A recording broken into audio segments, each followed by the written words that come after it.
Welcome back and thanks for staying with us. Mixed reactions from Clarendon members of Parliament following the security alert issued by the United States Embassy prohibiting U.S. government employees from traveling to the parish. We have the details from Jamaica Maitland. Clarendon has been blacklisted by the United States Embassy due to crime and violence. But as the third largest parish, bordering at least 3 others, and with only 1 police division, Mayor of Maypen, Winston Mirage, is questioning the rationale behind the decision. Say, for instance, St. Catherine. You have St. Catherine North, you have St. Catherine South.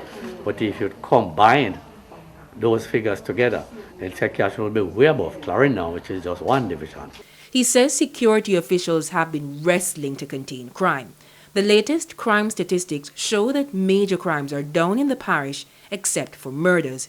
81 people have been killed as of October 23, compared to the 77 in 2020. Among the statistics is a quadruple murder that rocked Havana Heights in September.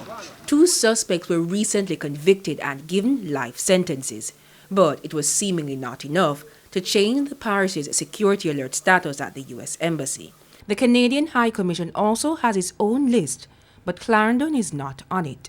Our news center caught up with National Security Minister Dr. Horace Chang, who seemed indifferent about the security alert. It's the US does that from time to time, and we have the control those policy. Yeah. I don't want to comment on the details because they do it pretty regularly.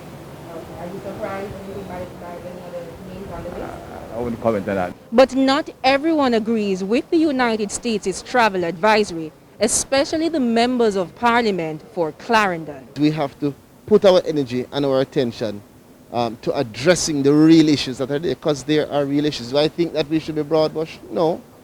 But can I change that? I can't change what they're thinking. I can only change what we are doing.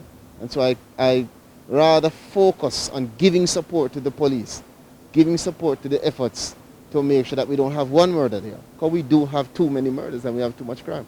Of course, there are challenges in some sections of Clarendon, but my constituency is very peaceful. We don't have a murder problem, we don't have a theft problem, we have a little bit of prayer larceny. But things are going pretty well there as it relates to crime, so people are always welcome. But for business people in the parish, they say being blacklisted is bad for potential investments, but can also be a turning point for Clarendon. So I would implore every Clarendonian, every young man, young women, to make sure that we have a responsibility to hold Clarendon high in every sphere of its world, to make sure that, you know, the investment that we are seeking to come here will come, and people will not be afraid to come to the parish. Jamaica Maitland, TVJ News.